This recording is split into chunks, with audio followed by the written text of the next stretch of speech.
In this video, we're going to study another kingdom from the Eukarya domain. This kingdom is the kingdom of the fungus, or kingdom of fungi, plural.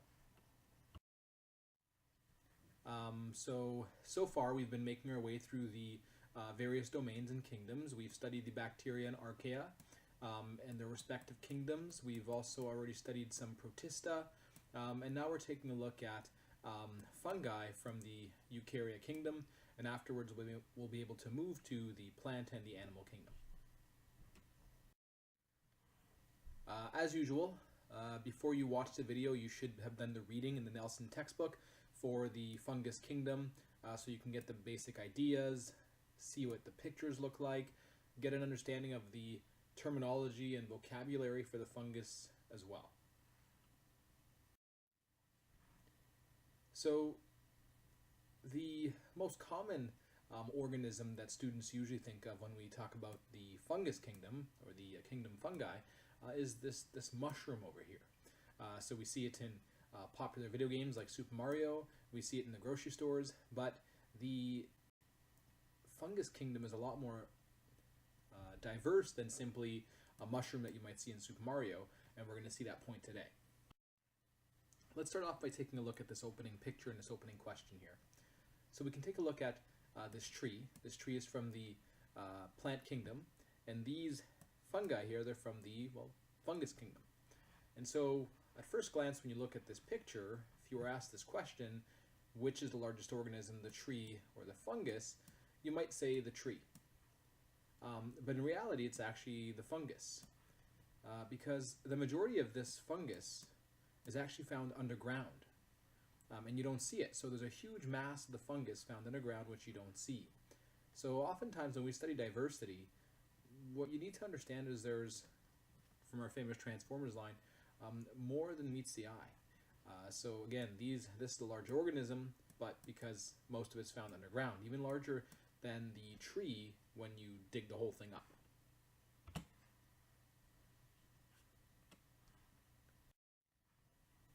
So fungi are very, very, very diverse. There's 100,000 or more species of fungus, and they're classified based on different shapes, different structure, different colors, functions. You might also see classification based on reproduction. So those are all different examples of ways we can classify fungi, kind of like we saw with the protist and other types of organisms. And these are just some examples of different fungi that you might see. You might see mushrooms, molds, mildew, yeast, truffles, and rusts. So these are all different types of fungi that exist, and these are just general categories of those fungi. There's even more branches kind of within these general categories.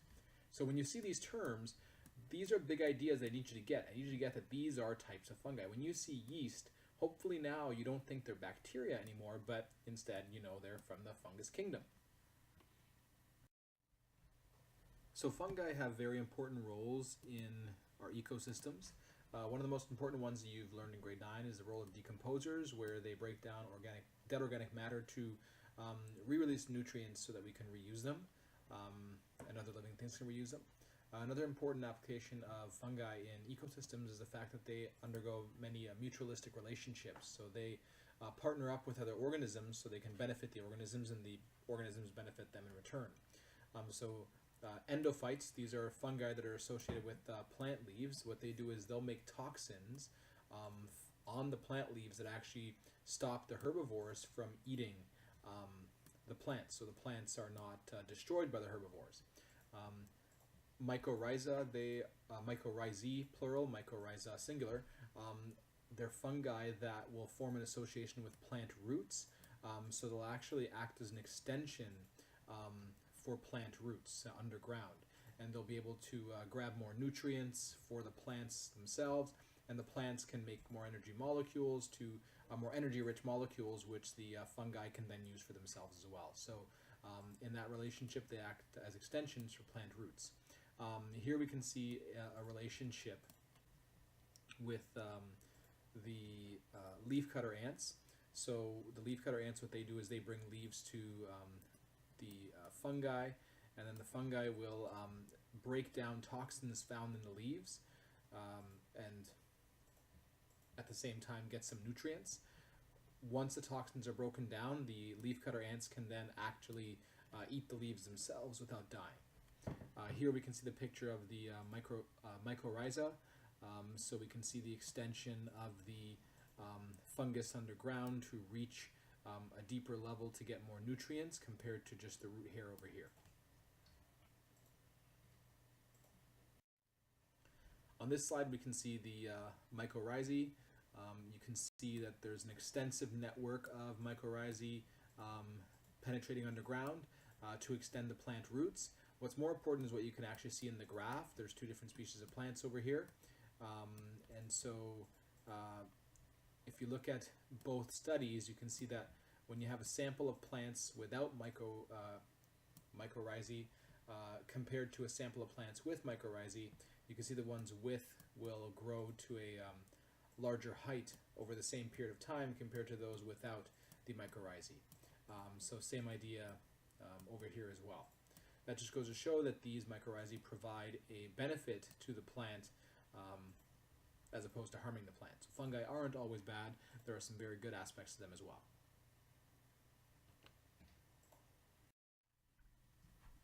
Fungi are also extremely useful when it comes to producing many of the foods that we consume. So we often use them in cheese production and producing pop as well. So the soda that you might drink, fungi actually will release carbonic acid during some of their chemical reactions, and we can use this carbonic acid to make the pop fizzy.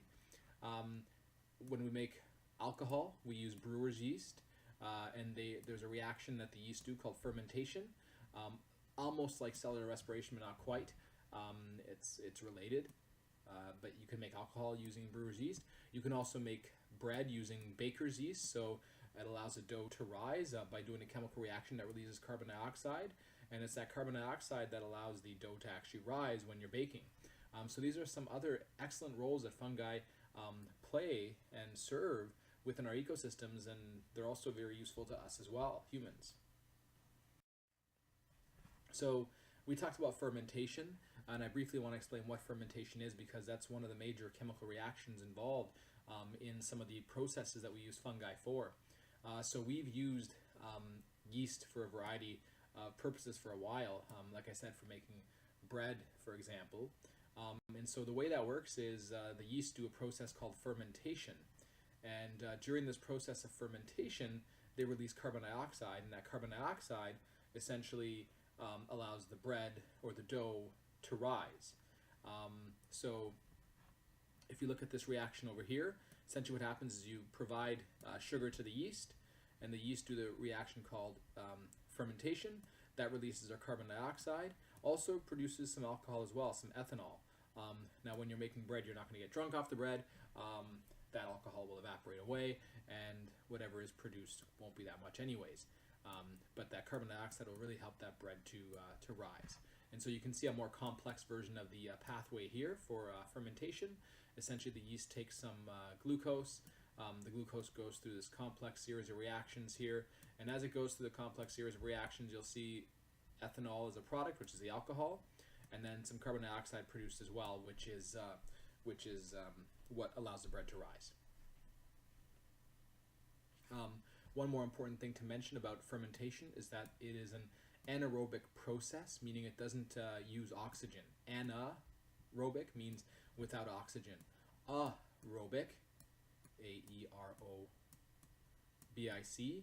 means there's oxygen present, but this fermentation process done by the yeast does not use oxygen. It does need sugar to activate the yeast, so they can use that as a reactant, and then our products that we're interested in are produced at the end over here. Other interesting applications. So there's an ascomycete mold called penicillium, and this mold is actually what was responsible for making penicillin, which is the first antibiotic discovered by a scientist named Alexander Fleming. So this over here in this petri dish is the penicillium mold, and you'll notice that these streaks here represent basically bacteria. You can see the term here, Staphylococcus, right? And based on that, you should know that those are circular bacteria, spherical bacteria. And what you'll notice is that there's a zone here where there's no bacterial growth. And so Alexander Fleming realized, this fungus must be producing something that's stopping bacteria from growing here. And later on, he discovered this was a compound called penicillin, which is the first discovered antibiotic that saved many, many lives due to many bacterial infections. So fungus, I mean, when you think about it, they are a superhero. They do many great things for us, and they allowed us to come up with antibiotics to kill bacteria, to cure many diseases that are caused by those bacterial infections. So there are good fungi, but there's also bad fungi. So the bad ones, again, are called pathogens. They're typically parasitic fungi, so they cause diseases, they invade a host. So for example, ringworm, it's not an animal, it's a type of fungus, and it will invade the host and cause athlete's foot, which you can see over here.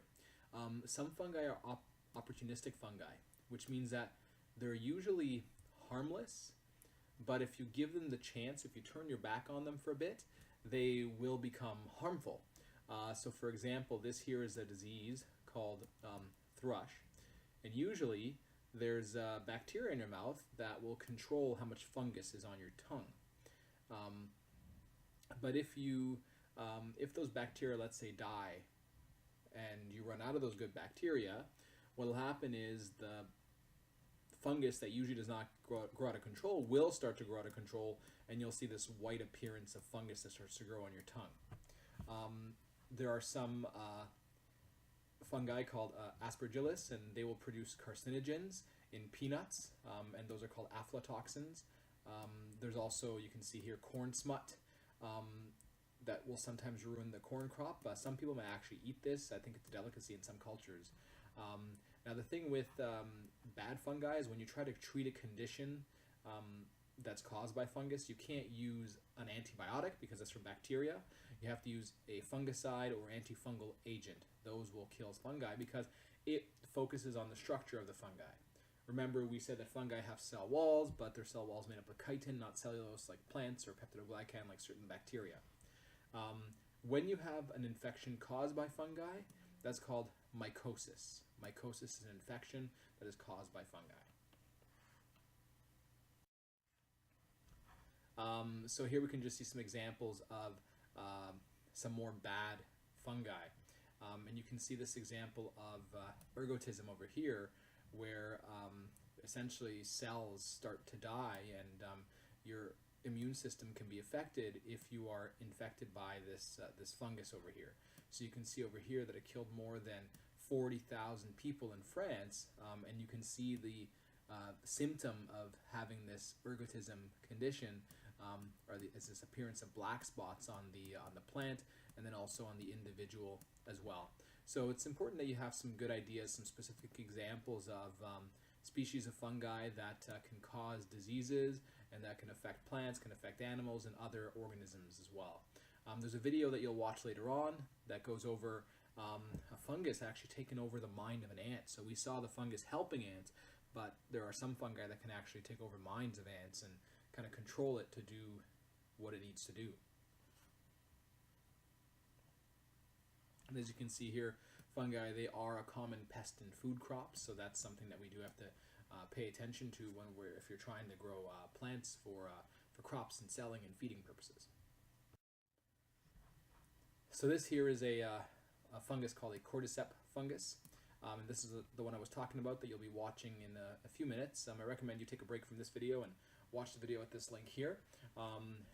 But essentially you can see here that a fungus will infect the insect, and the insect will essentially listen to the fungus or be under the control of the fungus until it finds an ideal condition for the fungus to start growing in, and then that cordyceps fungus will start to grow and the insect will essentially die. So here we can see a parasitic relationship. Quite a creepy relationship, but it's a very, very interesting one. So again, when you see that word cordyceps, that's usually a parasitic type of fungus that's going to enslave or do some mind control on some organisms. So take a look at it to see that you understand this example. It's a great specific example to know. So let's go over some general characteristics of fungal cells. So first of all, they are eukaryotes. They're part of the eukaryote domain. They have their nucleus and their membrane-bound organelles. They do not have chloroplasts. They are not plants. So many students think that they do photosynthesis, but they actually don't. So they do not have chloroplasts. They are not plants. Most of them are aerobic, meaning they need oxygen. Um, there are some that can survive without it. They can switch to an anaerobic system, but most of them are aerobic. They're heterotrophs, so they can't make their own food. They actually do extracellular digestion. So what that means is, for example, us, we take in our food. Um, the fungi don't actually eat their food. They kind of spit chemicals out at it. It digests on the outside, and then they take in the nutrients that were digested from the outside. So they do extracellular digestion. Like I said, they do have a cell wall. It's made up of chitin, which is a modified sugar. That chitin is actually also found in the insect's exoskeleton, so the hard covering that some insects have. When you step on them and you hear a crunch, that's their exoskeleton, and you can have chitin in there. Chitin is also actually used to make some surgical thread when you're trying to give stitches during surgeries, so very important applications there as well. Most fungus that we study are multicellular, but there are some fungi that are unicellular, and those are usually yeast. So yeast are unicellular fungi. And another interesting thing to pay attention to, and we've seen this cladogram before, is that the fungus is actually more closely related to the humans than they are to the plants, which and initially we thought it was the other way around, but now we know today that they're more closely related to the animals, I should say. So humans are just a representation, but in reality to animals. So you should know how to label a general fungal cell. What you see here is a general fungal cell. You can see here a method of reproduction that we'll take a look at later on, but it's a method of reproduction called budding, where essentially another yeast over here could just bud off or pinch off this original cell over here. But understand what this looks like, what this represents, and here we're just taking a look at some yeast cell. So let's take a look at some other fungi. So this one here is something that you're more familiar with, a mushroom, for example. Now, we're going to go over this general feature. The above ground part of this fungus is called the fruiting body. So the above ground part is called the fruiting body. And the fruiting body is made up of all these little networks over here called hyphae. So plural is hyphae or hypha, singular. And they're basically just tiny threads of cytoplasm that are surrounded by a plasma membrane and also covered by a cell wall made up of chitin. And if we zoom into the hyphae, you can see it over here.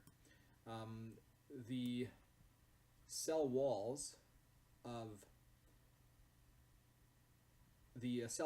separate the segments into different individual hyphae.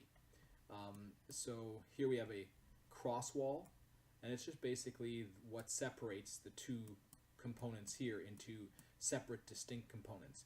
There are some pores that allow materials to flow between the different parts, so that does exist there as well.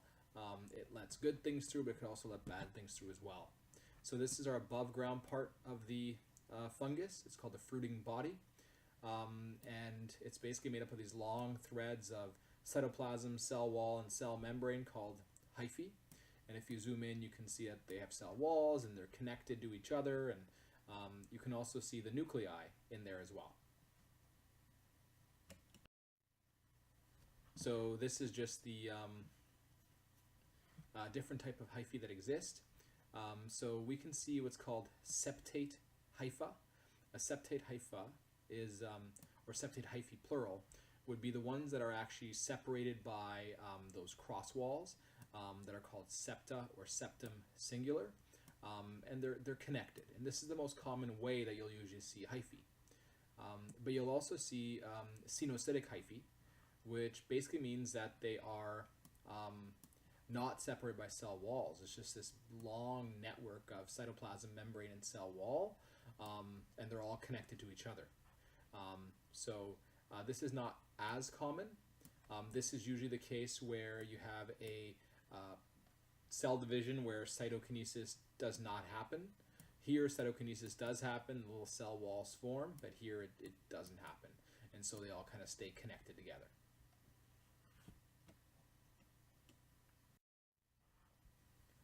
So again, you can see the examples over here. Now, if you remember your plant organelles, in your septate hyphae, you have cell walls with pores. In plants, there are similar structures in plants. I want you to find what the name of those similar structures are in plants.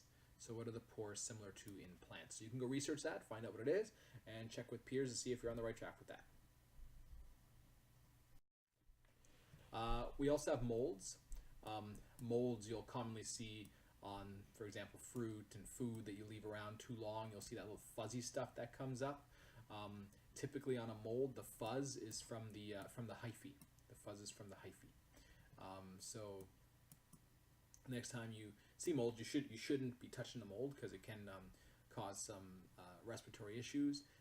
But the fuzzy part's from the hyphae, so you can see here the fuzzy part over here is from the hyphae. And these are examples of characteristic fungi that produce that fuzz feature.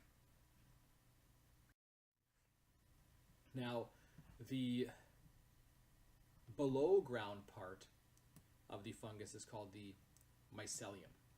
So the below ground part of the fungus is called the mycelium.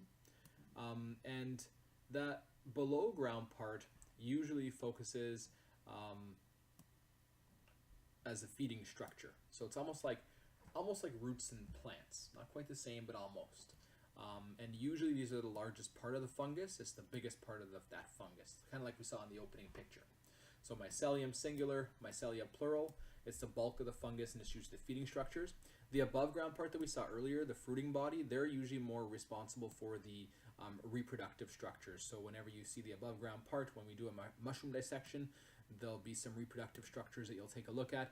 And again, they're found in that above ground part. So above ground, more for reproduction. Below ground, more for feeding purposes. But the mycelium is still made up of hyphae as well, just like the fruiting body. So here we can see some above ground parts of fungi, and if you were to look at their below ground parts, that would be more for the feeding. Again, we have our hyphae over here. Reproductive structures are usually in the above ground parts. The reproductive structures will usually produce spores, which assist in reproduction. And we're going to take a look at what spores are in more detail later on, but that's produced by the fruiting body. So as I mentioned earlier, fungi are heterotrophs, which means that they can't produce their own food. They have to go out and hunt it. The thing is, they don't ingest their food. They do not ingest their food. They actually spit out their enzymes, or digestive hydrolytic enzymes, into the environment, break down the food into smaller compounds, and then they will absorb it. So the fungi, like I said, they're heterotrophs. They can be classified based on how they feed. So you could be a parasitic, mutualistic, saprodial, or predatory fungus based on your nutritional mode. And on the next few slides, you'll take a look at some examples of what these mean, as well as some examples of specific types from each of those categories. So you can see here the parasitic fungus and predatory fungus. Make sure you understand the description and know an example of each one of these descriptions over here. Here we can see just a more in-depth analysis of predatory fungi. They have these specialized hyphae, which are kind of interesting. You can see it over here. They form these loops that'll trap their prey. So here we have a nematode, a roundworm, being trapped by a predatory fungus. And so it'll use its specialized hyphae to form a loop around its prey. And it'll basically penetrate the prey, start releasing its digestive enzymes, break down the prey, and then absorb it. Kind of scary. So again, unlike animals, fungi are not going to digest their food internally. They're going to digest it externally and then absorb it. We take in our food and then we digest it. We don't spit our stomach acids out on an apple and then absorb it. We take it in and then the digestion happens inside. And animals do that. Fungi don't. Here we can see some mutualistic ones and saprobial fungi. So understand what a saprobial fungus is and maybe know some examples of where you might see them. Same thing with mutualistic fungi as well. So there are 5 main phyla of fungi. They're mostly based off of their reproductive methods. So here we can see the main phyla of fungi that exist. As you can see, the fungi come from their ancestor as an aquatic protist. The majority of these phyla that you see here are classified based off of reproductive method. The only one that's not really is this glomeromycete over here, Glomeromycota. One distinguishing feature of these organisms is that they form symbiotic relationship with plant roots, so that's the main characteristic feature. This is a relatively recent division in the fungi. We thought they were part of Zygomycota at one point, but with DNA analysis, we actually found that they're their own phylum. So again, most of the classification methods are based off of reproductive methods, except for mainly the Glomeromycota, which has the main defining feature that it forms symbiotic relationship with plant roots to make those similar to the mycorrhizae that we saw earlier on the previous slide. You are responsible for knowing these phyla of fungi along with the key features that represent them. And then the next slide, we're going to take a look at the key reproductive features that represent the chytrids, the zygomycetes, the ascomycetes, and then the basidiomycetes as well.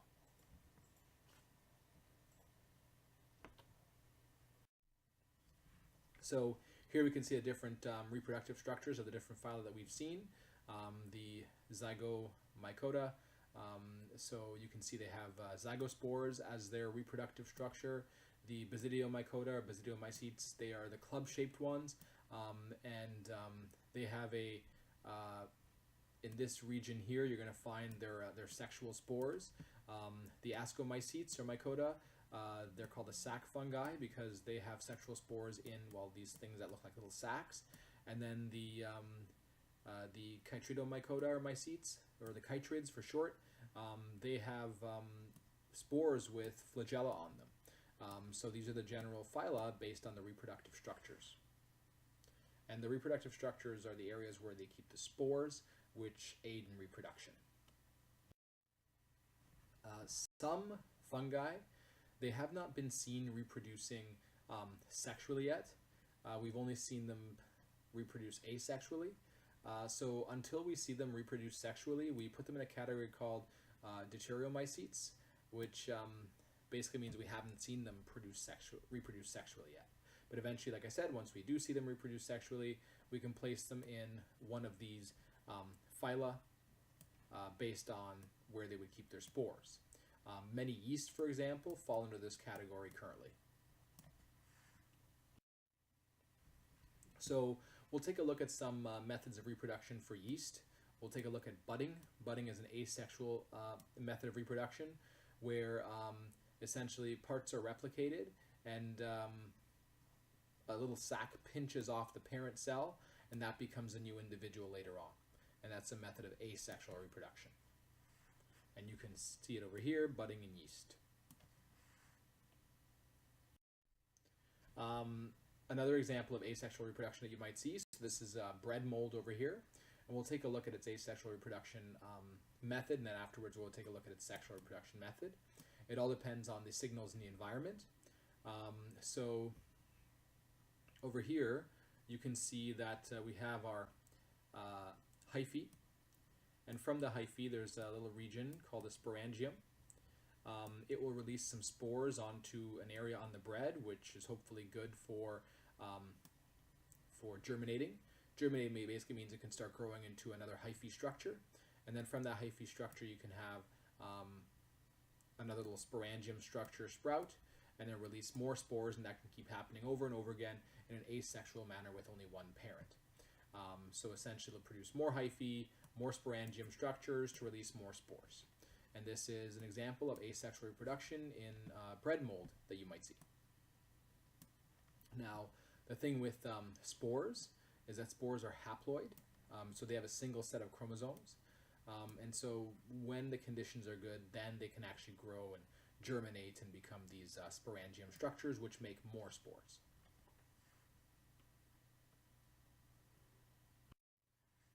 So one important thing for the survival of fungi and the reproduction of fungi is spore dispersion. So in order for spores to germinate, they actually have to be spread out into areas where they have favorable conditions for them to germinate and grow and make more spores. Now they can't, spores can't move on their own usually, unless they have their flagella, and even then they need to be in a good environment for the flagella to actually move them. But they rely on things to disperse them, so they might rely on insects, on wind, for example. These ones here are really cool. They're called puffballs. So they're puffballs, and what they do is they explode, and when they explode, they send their spores kind of flying off into a whole bunch of different directions, and hopefully they're going to land in some favorable environment in order to germinate. And so you can see that in this video over here, which is quite interesting and neat to see. One very interesting aspect of fungi and living things, fungi, they look kind of inanimate. They look like they're not doing much, but they actually do this really cool thing called phototropism. And phototropism basically just means responding to light.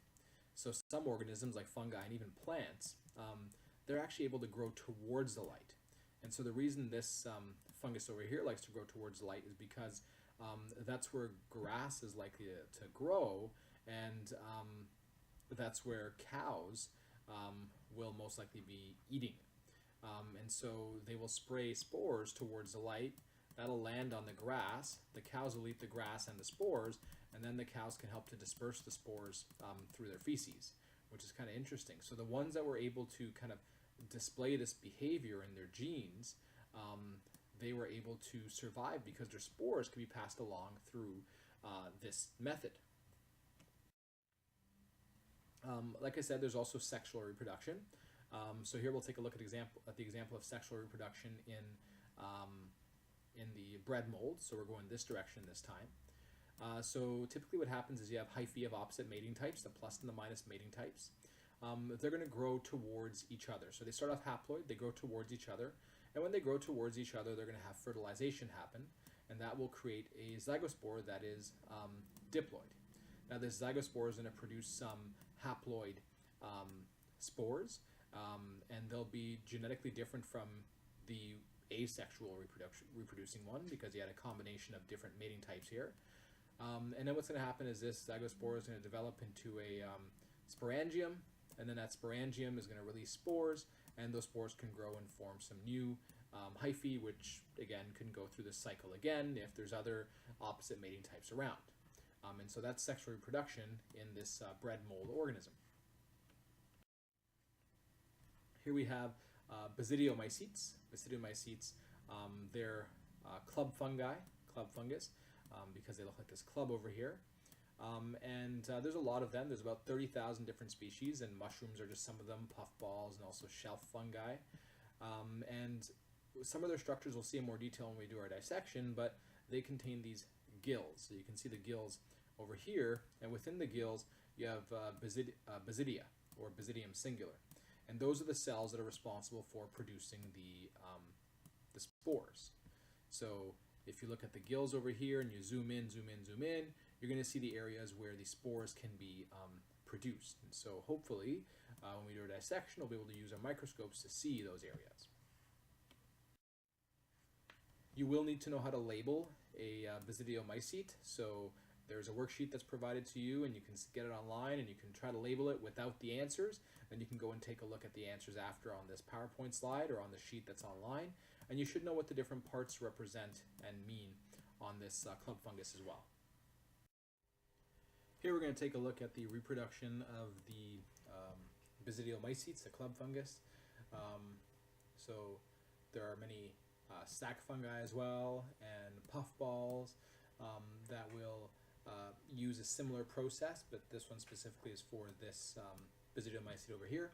So what happens in this reproductive process is you can see here are some spores that have been released. Those spores will produce hyphae.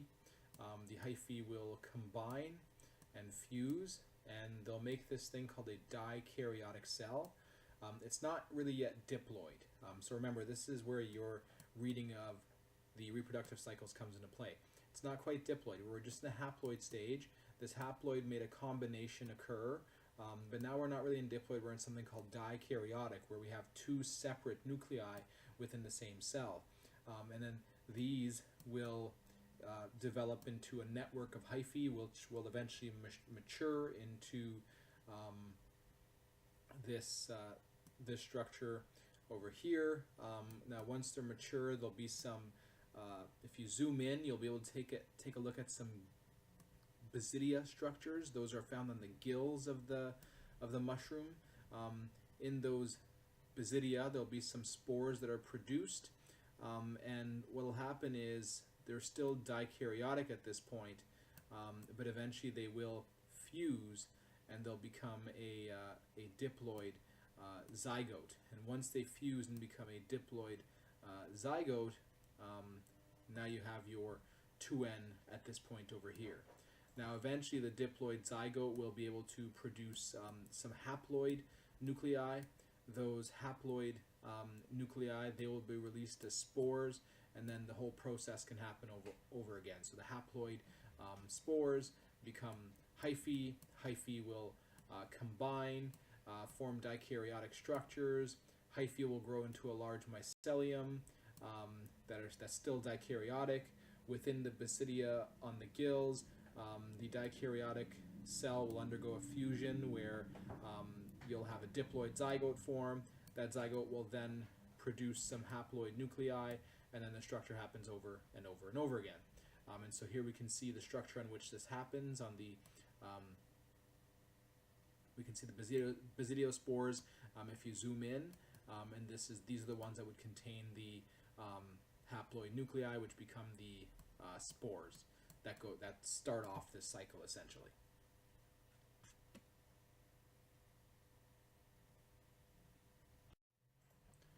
Here we can see just an example of the black bread mold that we discussed earlier that can go through that asexual reproductive cycle or the sexual reproductive cycle. We call this one Rhizopus nigricans.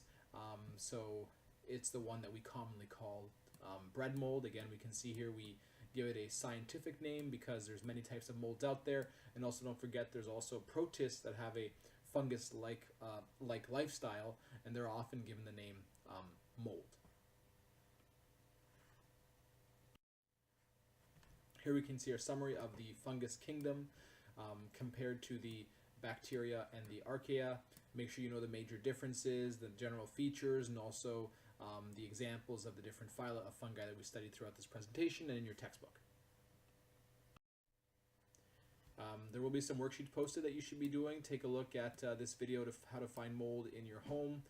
It would be great for you to do these concept checks to make sure you understand the concepts.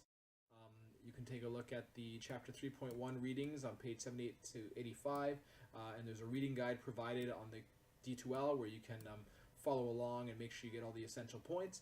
And then you can try the practice problems on page 85, 1, 2, 4, and 5, as well as any learning goals or labeling sheets that you're provided with. And there's a great video here that goes over an excellent summary of the concepts that we saw in this PowerPoint, along with the summary of the key points on this slide here.